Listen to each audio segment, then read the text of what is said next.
Welcome to Mix Up Practice for Mastery.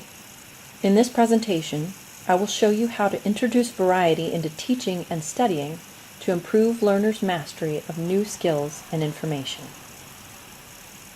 My name is Leslie Marsh. I'm a marketing communications professional with 11 years of experience in the field of nonprofit communications. In addition, I design, build, and maintain websites in WordPress. I'm currently working toward my Master's in Education in Instructional Design for Digital Learning at Wright State University. First, let's discuss the most popular teaching and study methods familiar to teachers and students. The general term for these methods is called massed practice. One popular study method is repetition.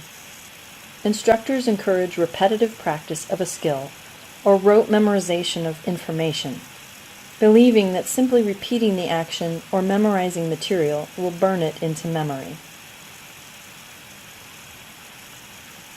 Rereading is closely related to repetition. When a student rereads material in a book or highlighted notes, they are simply repeating reading, going back over what they've read before with no insight or effort to reconstruct the concepts. Reading and repetition give the students a sense of familiarity with the material. The ability to regurgitate material right after reviewing creates a false sense of mastery, an illusion that they have deep understanding of the topic. Students may also resort to cramming, last-minute intensive rereading or repetition of a skill, usually in order to regurgitate the information for an upcoming test. Covering material this way does not allow time for the brain to process the information into long-term memory. Although repetition, rereading, and cramming may allow a student to pass a test that is given very soon afterward, the skills or knowledge just don't stick around. Mark McDaniel et al. Have demonstrated that students are able to recall only a small portion of what they have read when tested after some time has lapsed. Researchers have found that there are 3 effective techniques for studying and teaching: spacing out practice over time, combining practice of 2 or more skills or types of problem, and varying the parameters of the practice. We will now look at each method and why it works. Take breaks between study sessions.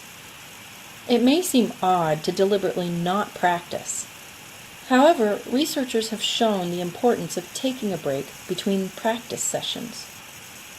While actively learning, new information is stored in short-term memory, which has limited capacity.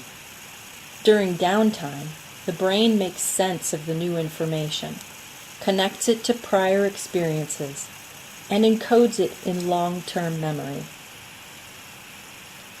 Spacing out practice also gives the mind time to forget.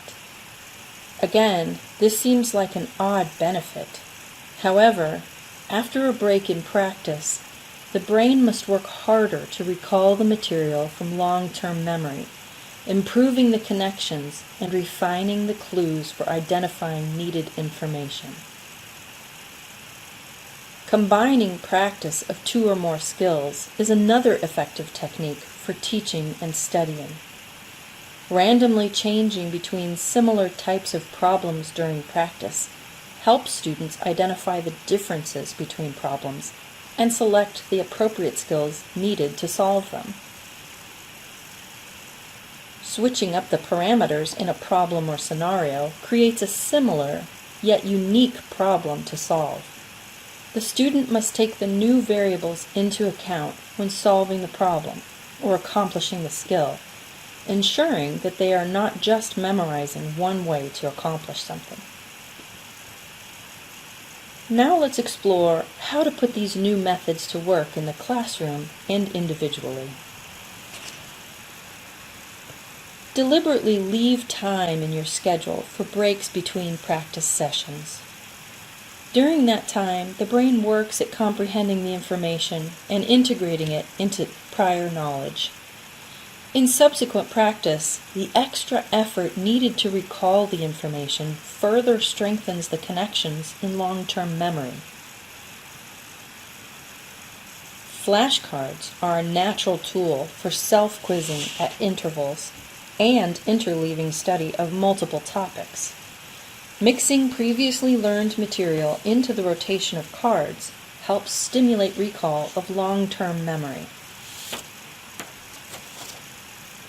Randomly alternate between 2 or more types of problems when practicing new material.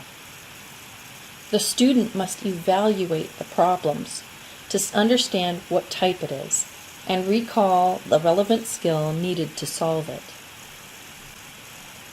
Language learners can practice different scenarios for using language, such as writing an email versus a formal letter of inquiry, shopping for items, or ordering supplies for a business.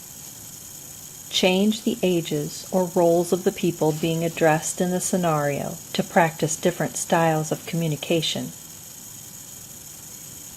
When practicing a physical skill, such as in sports, try shooting baskets or goals from different places on the court or field. Players can increase the difficulty by adding a guard to challenge their ability to make the shot. Thanks for watching this presentation on effective habits for learning. Topics and explanations regarding massed practice and suggestions for effective, empirically tested methods were drawn from the following sources.